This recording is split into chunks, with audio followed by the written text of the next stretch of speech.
Welcome to DJ Computer. देखो, आज की इस वीडियो में हम रिव्यू टैब और व्यू टैब को कवर करने वाले हैं। तो वेलकम टू डीजे कंप्यूटर्स। हम क्या करने वाले हैं, सबसे पहले हमारी प्रेजेंटेशन में कौन से टैब को आज हम देखने वाले हैं, रिव्यू और व्यू टैब को आज हम समझने वाले हैं। तो सबसे पहले हम रिव्यू टैब की बात कर लेते हैं।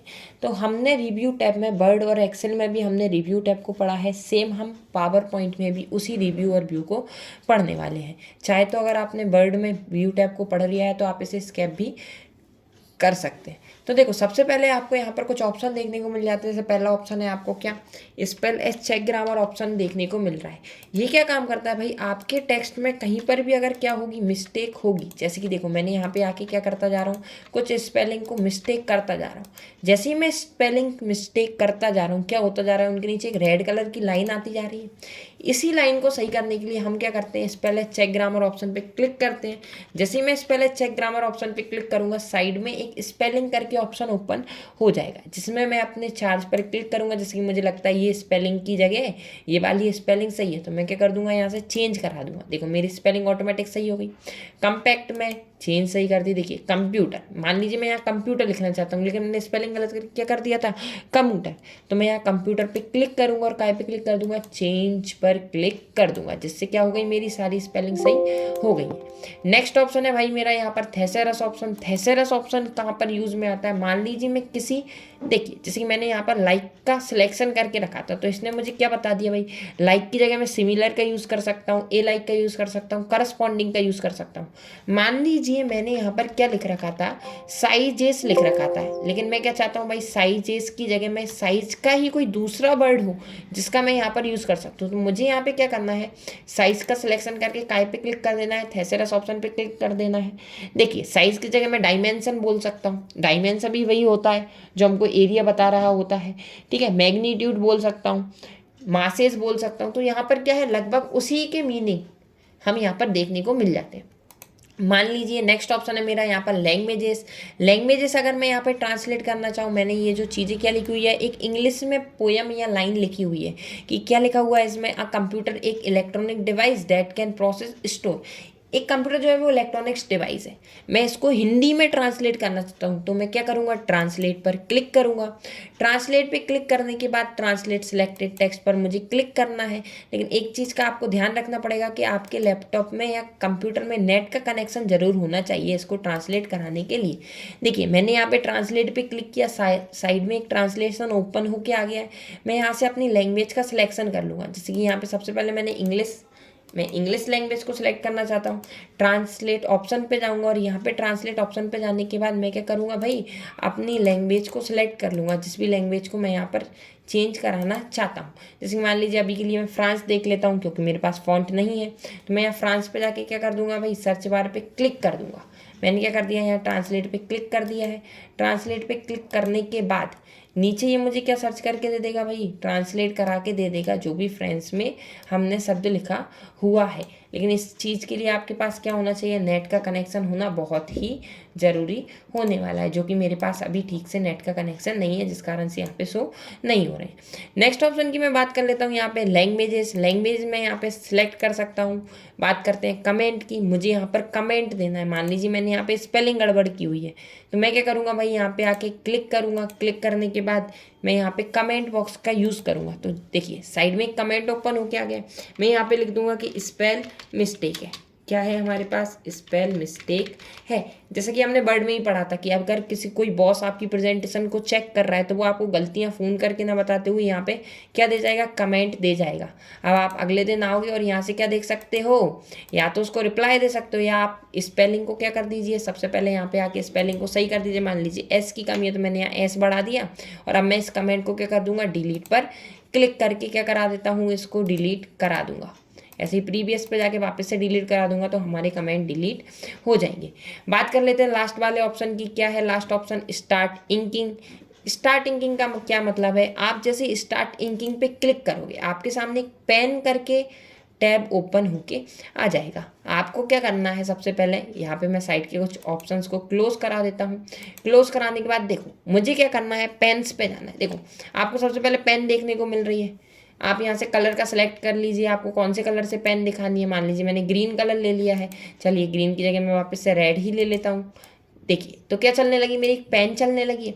बात कर लेता हूँ, मुझे पेन नहीं हाइलाइटर चाहिए था, मैं हाइलाइटर पे क्लिक करूँगा, देखो मुझे एक हाइलाइटर मिल गया है, जिससे मैं क्या कर सकता हूँ, अपने टेक्स्ट को हाईलाइट करके बता सकता हूँ। मैंने हाइलाइटर पे क्लिक किया, देखो हम काय की बात कर रहे हैं, व्हाट इज इनपुट डिवाइस की बात कर रहे हैं। नेक्स्ट हम बात करते हैं इरेजर की। इरेजर आप स्मॉल इरेजर लेना चाहते हो तो स्मॉल इरेजर से आपका कुछ पार्ट इरेज होगा, स्ट्रोक इरेजर से आपका पूरा पार्ट क्या हो जाएगा, रिमूव हो जाएगा। ठीक है, जैसे कि मैं यहाँ पे आके वापस से इरेज से क्या कर देता हूँ, ऑल क्लियर कर देता हूँ। नेक्स्ट भाई ये हमारे पास यहाँ पे लेसो सेलेक्ट टूल, किसी एरिया को सेलेक्ट करके बताना है आपको, तो आप यहाँ से लेसो सेलेक्ट टूल की मदद से सिलेक्ट करके बता सकते हैं। सिलेक्ट ऑब्जेक्ट पर क्लिक करेंगे तो आप डायरेक्ट ऑब्जेक्ट को सिलेक्ट करा सकते हैं। नेक्स्ट बात करते हैं थिकनेस। अगर आपको अपने थिकनेस बढ़ानी है, मतलब जो भी आपने सेलेक्ट किया था पेन, उसकी थिकनेस को मोटा या पतला करना है, तब आप इस ऑप्शन का यूज़ कर लेंगे। वापस से जाते हैं भाई रिव्यू टैब के बाद व्यू टैब में हमने यहाँ पर पढ़ा हुआ है, क्या पढ़ा हुआ है भाई हमने यहाँ पे व्यू टैब में हम पढ़ने वाले हैं कि किस तरीके से हमारी स्लाइड हम देख पाएंगे। तो देखो ज़्यादातर वर्क हम नॉर्मल व्यू पर ही करते हैं। आउटलाइन व्यू में क्या होता है भाई, आपकी जो स्लाइड है, स्लाइड एक साइड पहुँच जाती है और साइड में जो भी आपने उस स्लाइड के अंदर लिखा हुआ है वो नोट्स आपको देखने को मिल जाते हैं। देखो फॉर योर काइंड इन्फॉर्मेशन, यहाँ क्या लिखा हुआ है 3, तो 3 के अंदर जो डेटा लिखा हुआ है वो हमको यहाँ देखने को मिल गया। हम एक तरीके से बोल सकते हैं उस पर्टिकुलर स्लाइड के नोट्स हमको देखने को मिल जाएंगे आउटलाइन व्यू में। स्लाइड सॉर्टर का यूज़ करूँगा तो यहाँ मुझे सारी स्लाइड एक साथ देखने को मिल जाएंगी। नोट्स पेज का यूज़ करूँगा तो यहाँ पे मुझको क्या मिल जाएगा, अपनी स्लाइड दिख जाएगी और उसके नीचे मैं इस स्लाइड के अंदर क्या क्या बोलना चाहता हूँ उसके लिए एक स्पेस मिल जाएगी पेज के अंदर।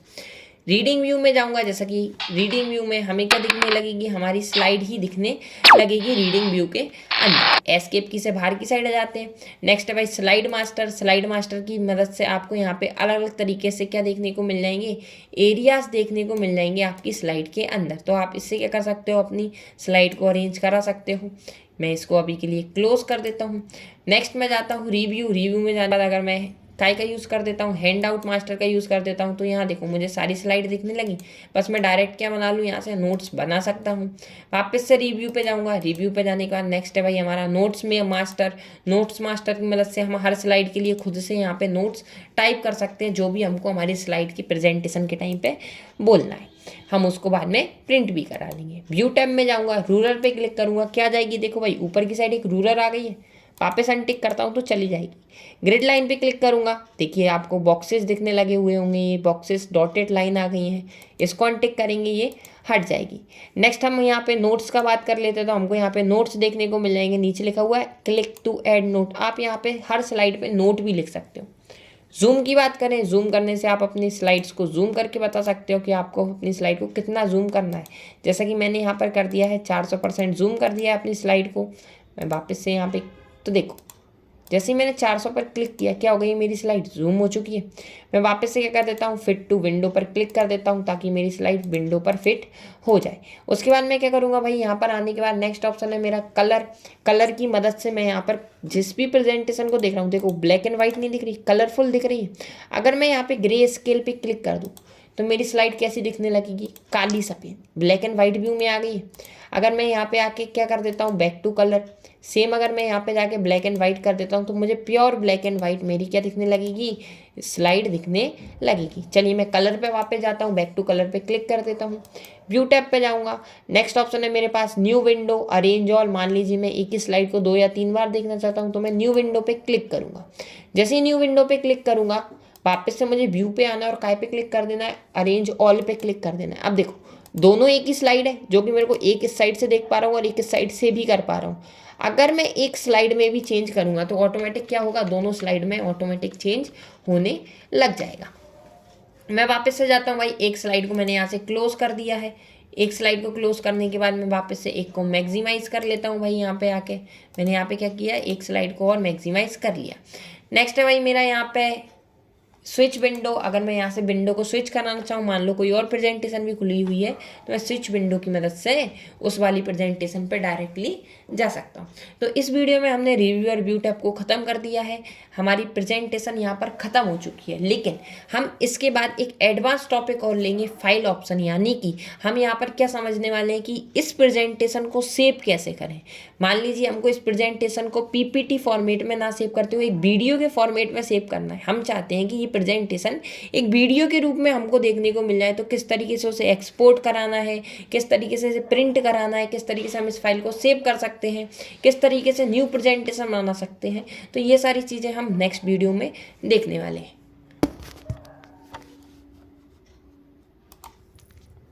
Thank you for watching this video.